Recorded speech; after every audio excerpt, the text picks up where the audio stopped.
Ya, harga emas sepertinya masih tetap dibayangi oleh kekhawatiran masalah shutdown dan juga kemungkinan kita semakin dekat level 3.900. So, pilihannya adalah shutdown atau tidak shutdown.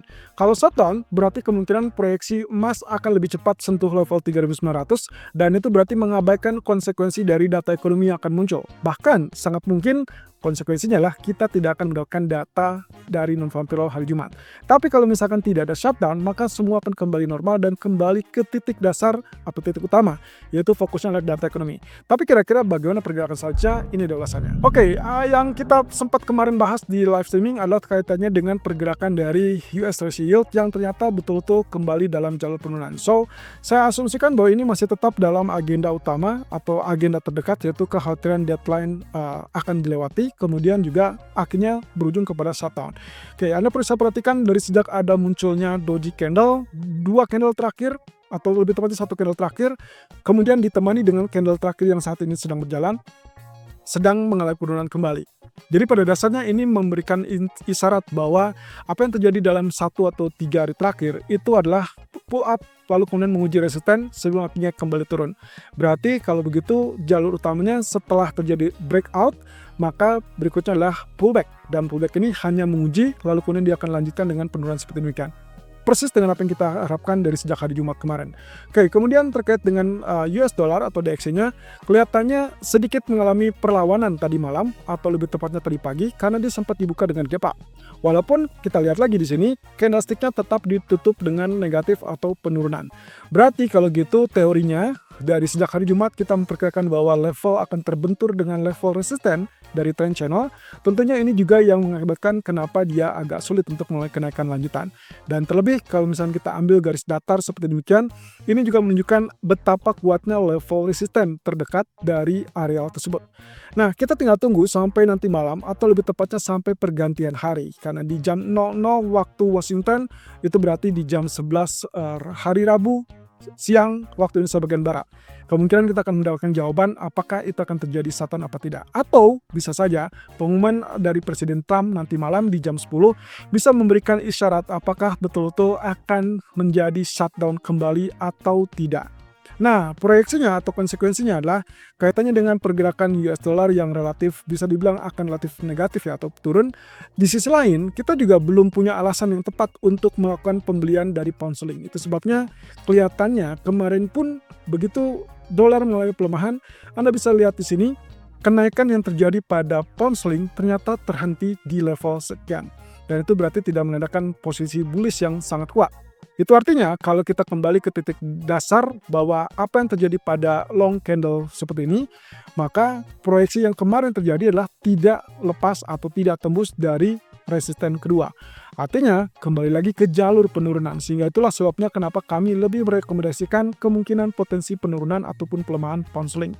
Tapi ini mungkin bisa berubah kalau misalkan seandainya nanti malam dolar lanjut melemah setelah data George Job Openings ataupun bahkan setelah Presiden Trump berbicara. Konsekuensinya, berarti kita mengharapkan posisi bullish itu harus lebih tinggi sampai ke 1.3530-an. Tapi konsekuensi yang negatif itulah kalau misalkan sampai gagal, maka dia tidak akan naik di atas 1.35 dan malah kecenderungannya kembali mengintip ataupun melirik area 1.3370-an. So, kalau lihat seperti itu, berarti praktis di grafik 4 pun kelihatannya kita hanya melihat ini sebagai area pull up yang relatif terbatas. Berarti kalau begitu kembali lagi teman-teman. Jalur ini saya rasa yang paling memungkinkan, pernah kita lihat juga sebelumnya bahwa apa yang terjadi di sisi atas ini kecenderungannya adalah negatif dan kecenderungan ini adalah sebagai indikasi bahwa yang terjadi di sisi kanan itulah sebagai proyeksi dari head and shoulder. Berarti ini bagian right shoulder, lalu kemudian ini bagian left, lalu kemudian ini bagian head. Dan sehingga akhirnya berapapun area kenaikan tersebut, baik itu di 1.3430 atau bahkan di zona biru 1.3490 sekalipun, proyeksi yang paling mungkin terjadi adalah terjadinya penurunan tembus kembali di bawah 1.3370-an. Dan itu berarti target utama dia akan cenderung melemah. Apalagi dengan konsekuensi bahwa BOE masih sangat khawatir dengan kondisi ekonomi, dan kita akan lihat dari data GDP besok ya.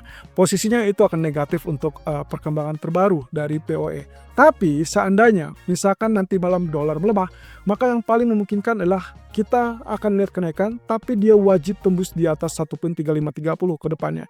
Kalau tidak, ya berarti teorinya adalah area yang tadi saya sebutkan 1.3430 atau 1.3490 itulah zona sell kita. So, Anda punya prioritas lakukan sell sekarang atau menunggu 1.3490-an.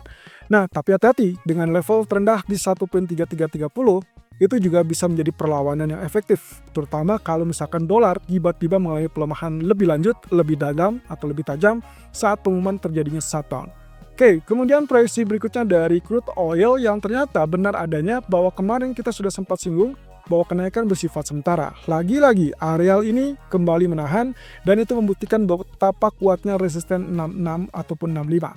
Rejection, strong rejection, kemudian ditutup dengan penurunan, berarti kita asumsikan bahwa candlestick lebih cenderung relatif negatif. Dan coba lihat, kalau saya ambil ini sebagai areal yang sebelumnya, kemudian saya ambil garis datar seperti ini, berarti fix yang kita sedang lihat saat ini adalah pergerakan mengalami fase penurunan. Berarti kita tinggal tunggu sampai akhirnya dia pecah ataupun tembus 61.60, walaupun itu agak sulit. Tapi rasanya dengan concern utama mereka adalah kebijakan OPEC, maka sangat mungkin dalam waktu dekat kita akan mendapatkan penurunan di bawah 6160. Dan coba lihat, grafik menunjukkan di grafik 4 pun setelah resmi terjadi rejection yang sangat kuat di area 66, lalu kemudian secara bertahap kembali turun ke zona $63, kali ini tidak tanggung-tanggung. Kemungkinannya kalaupun terjadi rebound ataupun kenaikan, kita tidak berharap dia tembus di atas level 65. Sehingga akhirnya Anda punya pilihan melakukan sell di area 6370 ataupun 64, atau paling maksimum adalah di 65.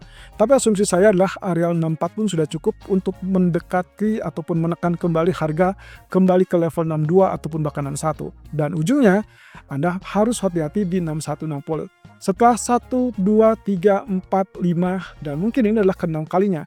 Kalau sampai kembali ternyata tidak ditembus, maka Anda segera exit karena dikatakan dia kembali rebound. Tapi selama geopolitik tidak pecah terkait dengan perang fisik ataupun perang senjata, maka seharusnya ke-6 kalinya ini akan relatif mengendur dan akhirnya jebol. Dan itu yang kita harapkan penembusan atau breakout yang terjadi di bawah 6160. Kalau itu terjadi, Anda boleh pertahankan sell dengan konsekuensi kemungkinan area terdekat itu adalah di zona 60 ataupun bahkan ke 59. Nah, kaitannya dengan emas, selamat, kemarin kita sudah sempat singgung terkait dengan areal 3865 dan bahkan cukup dekat areal dengan 3870-an ya.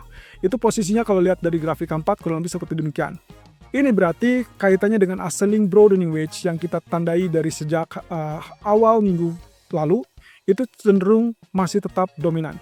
Dan kelihatannya seperti ini teman-teman. Kalau kita perhitungkan ini sebagai areal yang lebih singkat dari areal yang kita tandai kemarin, maka coba lihat. Potensinya adalah kenaikan tersebut kalau kita ukur dari titik B ke titik E, maka proyeksi berikutnya adalah areal 3.900. Dan itu sangat mungkin terjadi kalau seandainya shutdown resmi terjadi besok.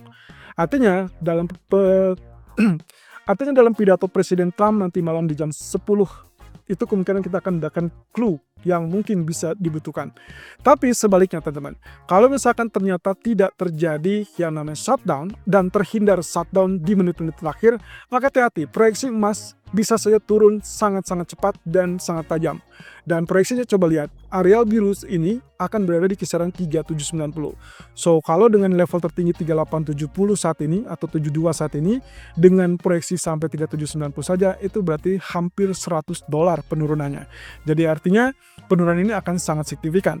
Tapi kalau misalkan ternyata shutdown tidak terhindarkan, maka proyeksi kembali kenaikan di atas 3.800 ataupun bahkan menyambangi 3.900 atau bahkan bisa lebih tinggi. Artinya kalau ini yang terjadi, maka ekspektasinya penurunan tersebut akan relatif tertahan dan paling maksimal kalaupun koreksi kemungkinan kita hanya melihat areal 3830 ataupun bahkan 3840.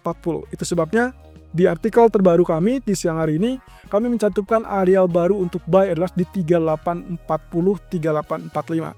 Atau Anda bisa juga pertimbangkan areal awal yaitu 3820 sampai 3830.